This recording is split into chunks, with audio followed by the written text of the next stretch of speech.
ബഹുനില കെട്ടിടങ്ങൾ എടുക്കുമ്പോൾ പാലിക്കേണ്ട അഗ്നിസുരക്ഷാ മാനദണ്ഡങ്ങളൊന്നും മുക്കം KMCT മെഡിക്കൽ കോളേജ് പാലിച്ചിട്ടില്ല. തീപിടുത്തമുണ്ടാകുന്ന പക്ഷം രക്ഷാപ്രവർത്തനത്തിന് ആവശ്യമായ 11 ക്രമീകരണങ്ങൾ ഉടൻ നടപ്പിലാക്കണമെന്നാവശ്യപ്പെട്ട് 3 തവണയാണ് ഫയർഫോഴ്സിന്റെ കോഴിക്കോട് അസിസ്റ്റന്റ് ഡിവിഷണൽ ഓഫീസർ KMCTക്ക് നോട്ടീസ് നൽകിയത്. നോട്ടീസുകൾ KMCT അവഗണിച്ചതിനെ തുടർന്ന് മുക്കം നഗരസഭാ സെക്രട്ടറിക്ക് ഫയർഫോഴ്സ് നോട്ടീസ് നൽകി. നഗരസഭാ സെക്രട്ടറി കഴിഞ്ഞ മാസം 28-ന് കോളേജിന്റെ പ്രവർത്തനം നിർത്തിവെക്കാൻ ഉത്തരവിട്ടു.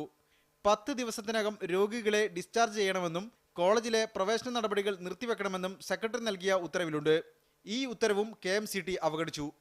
ഇതേ തുടർന്നാണ് ജില്ലാ കളക്ടർ അടച്ചുപൂട്ടാനുള്ള ഉത്തരവിറക്കിയത്.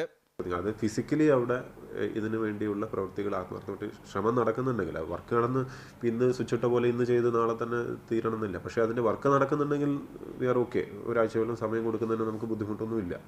50 ഏക്കറിലധികം വരുന്ന സ്ഥലത്താണ് KMCTയുടെ മെഡിക്കൽ കോളേജ് ക്യാമ്പസ് പ്രവർത്തിക്കുന്നത്. മീഡിയ 1 കോഴിക്കോട്.